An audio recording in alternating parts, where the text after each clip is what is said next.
Eh bien, salut tout le monde, c'est Clément de la chaîne C&N Tech et aujourd'hui on va voir les points qui pourraient vous faire acheter ou pas un PC pré-build ou un PC que vous faites vous-même.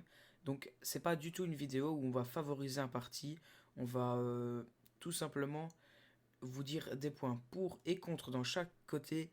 Et le but de la vidéo, c'est qu'à la fin de la vidéo, vous puissiez vous dire ce que vous préféreriez acheter.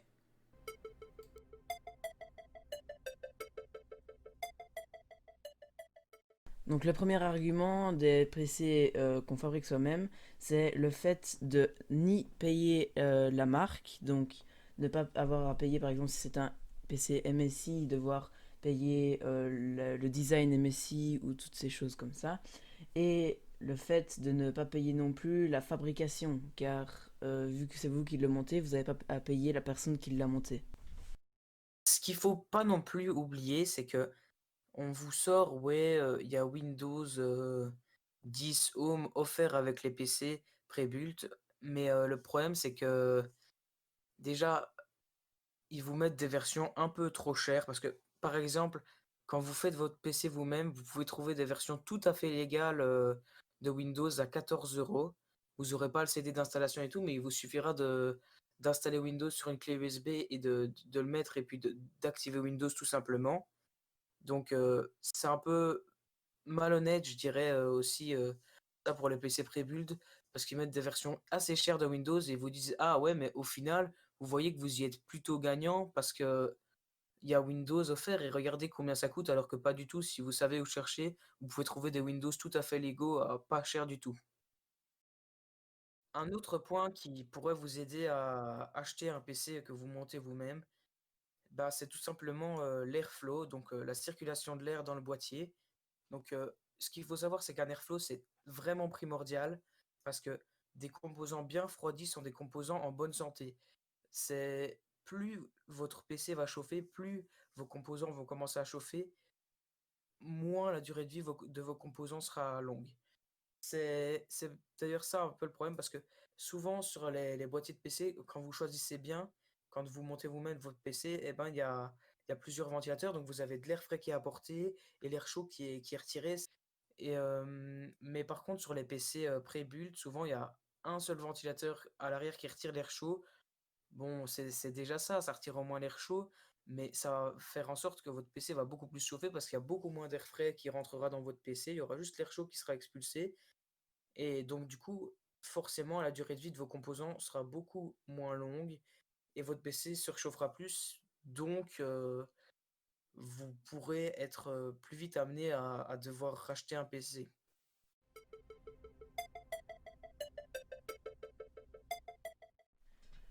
Pour les PC pré-build, eux, l'avantage c'est que vous ne risquez pas, par exemple, lorsque vous l'allumez, d'avoir un problème qui ne se lance pas ou quoi. Bien sûr, ça peut toujours arriver, c'est un défaut de fabrication, mais vous avez la garantie qui est faite pour ça. Mais vous n'avez pas le risque de ça a été branché au mauvais endroit et lorsque vous l'allumez, il y a un truc qui casse ou ça fonctionne pas du tout.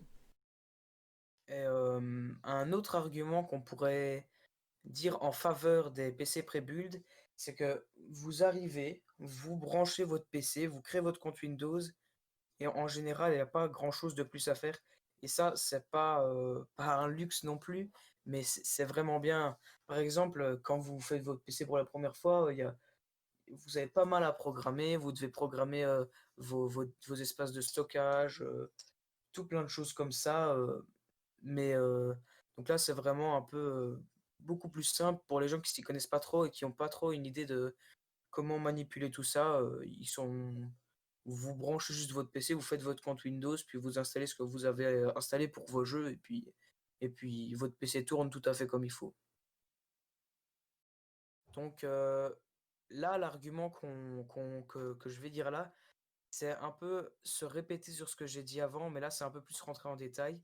C'est, qu'en fait, un PC pré-build, tout est plus intuitif, en fait. Genre, vous avez pas de risque, si par exemple, un jour vous avez un problème, beh, souvent vous avez une garantie.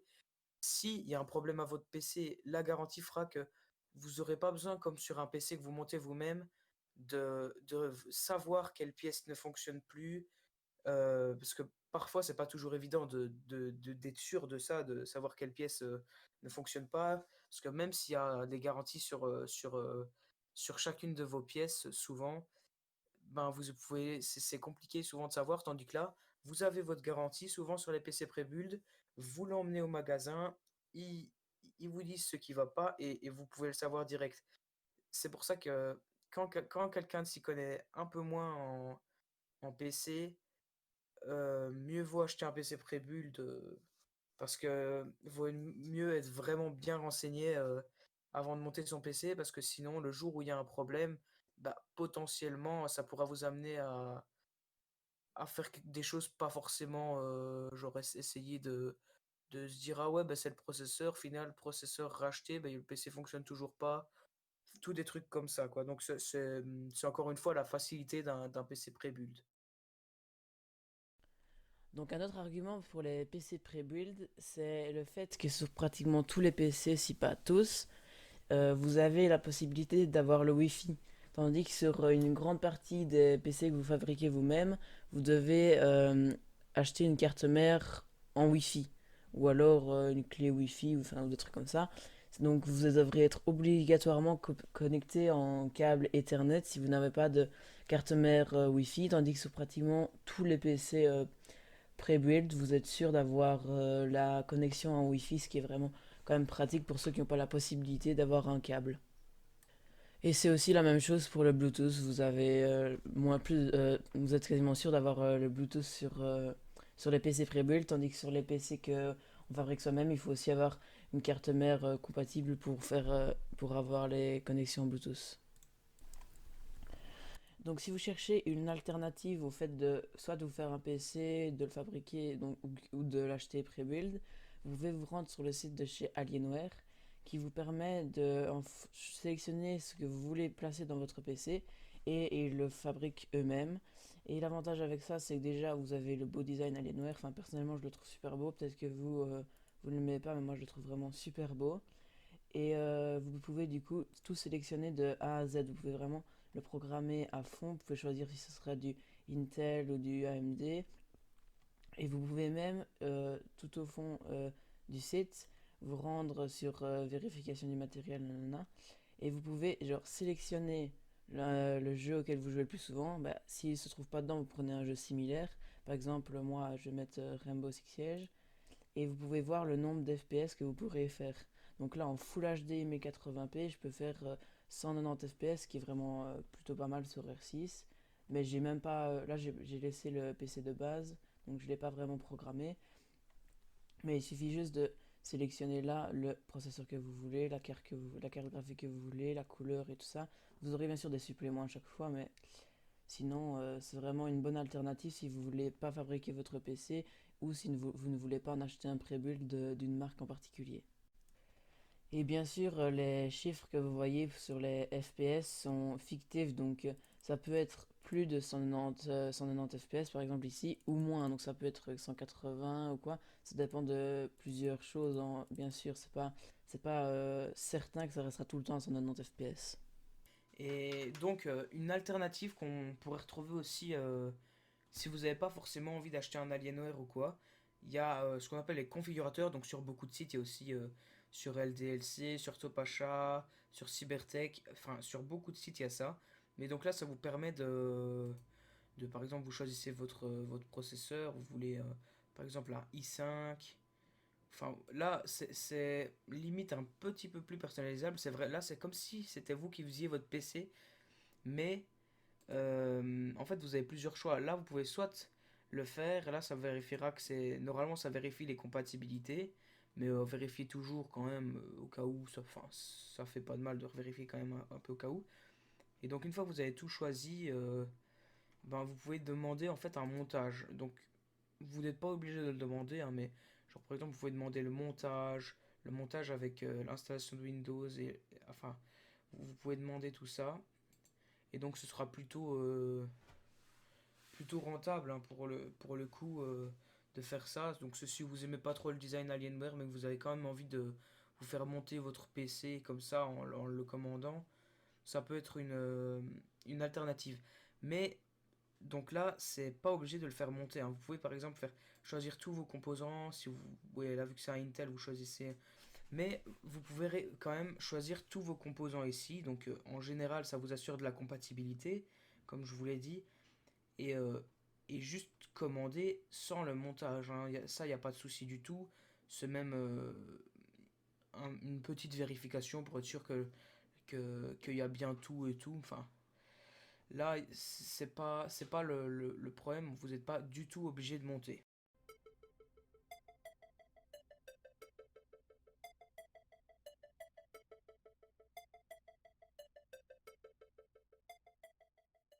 Et maintenant, on se retrouve dans une partie de la vidéo qui va être une comparaison beaucoup plus concrète d'un PC pré-build et d'un PC qu'on monte nous-mêmes.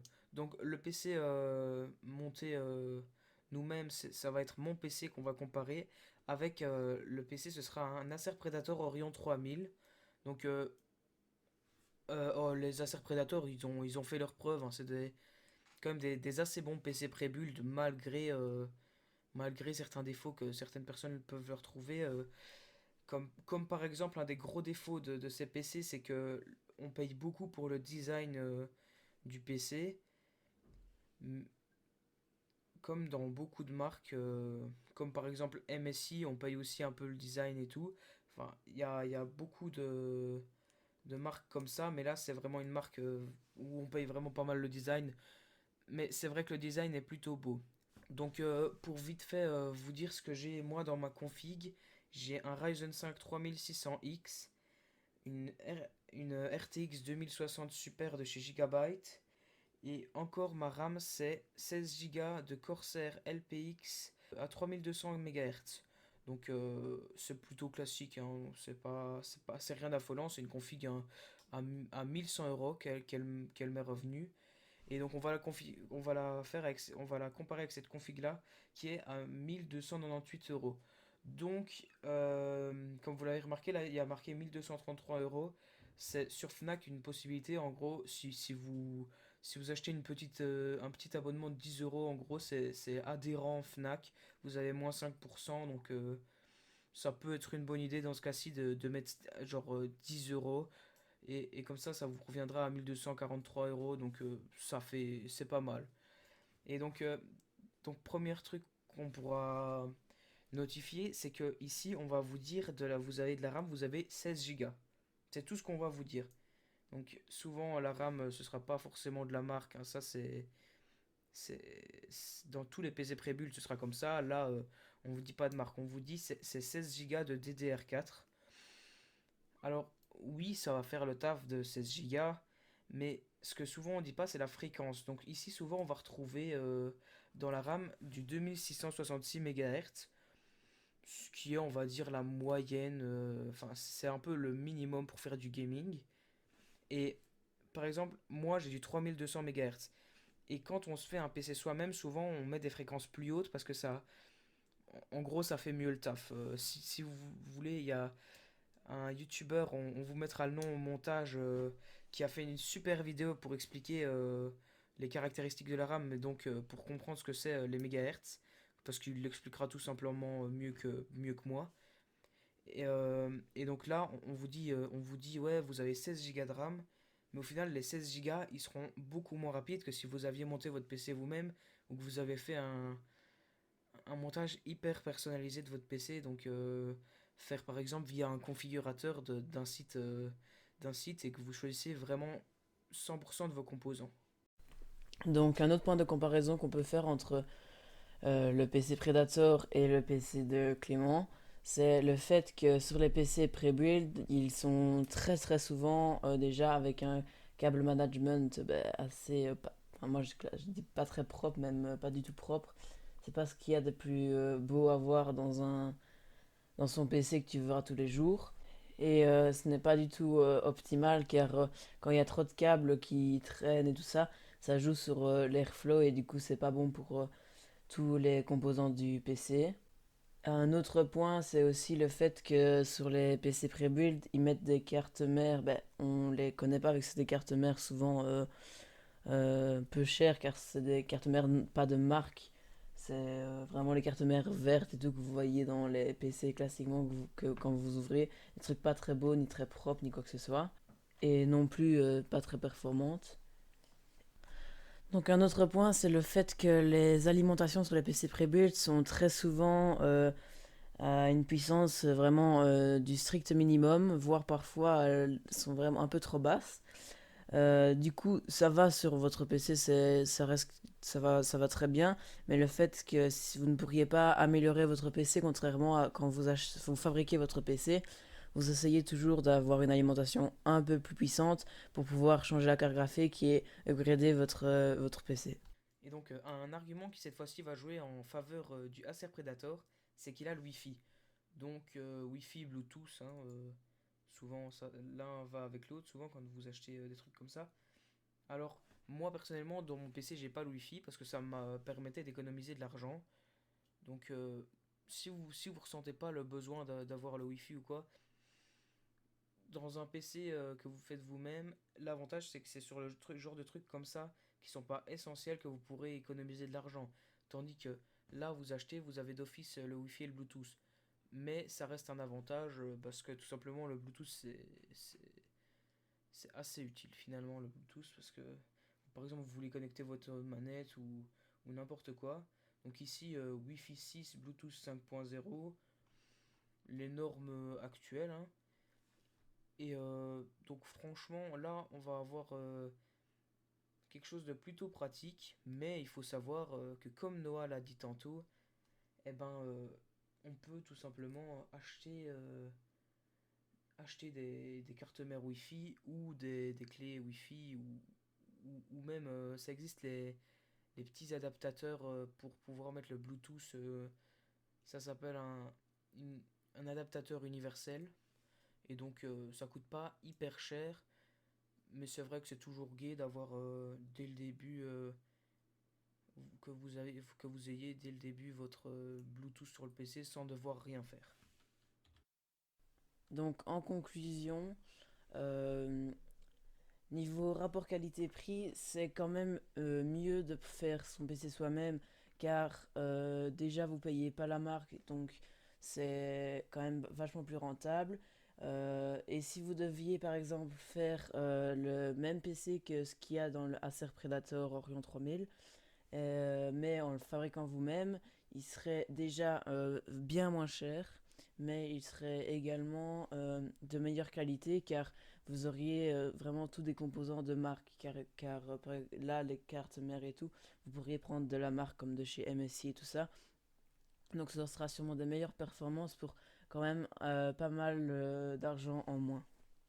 Et moi, si je pouvais résumer en gros tout ça, ce serait dire que l'airflow est bien meilleur dans un PC qu'on fait nous-mêmes, que votre PC risque de tenir plus longtemps et que les composants sont vraiment de qualité et que vous êtes sûr de ce qu'il y a dedans. Vous vous dites pas ah ouais ça c'est une RTX 3060 de chez Lidl. C'est vraiment là des composants que vous êtes vraiment sûr de ce qu'il y a dedans. Et votre PC, vous pourrez l'upgrader si vous le faites vous-même. Et si vous avez un problème, c'est juste ça, le pro truc. Si vous avez un problème, eh ben, il faudra trouver souvent ce qui va pas ou l'emmener chez quelqu'un. Tandis que si vous achetez un PC pré-build, là, vous aurez une garantie en général, donc vous n'aurez pas à faire toutes les démarches et à payer pour devoir changer ça souvent. Merci à tous d'avoir regardé cette vidéo. J'espère que ça vous a plu. N'hésitez pas à nous dire vos retours dans les commentaires. N'oubliez pas de vous abonner, liker et de commenter. Et on se retrouve la semaine prochaine pour une prochaine vidéo.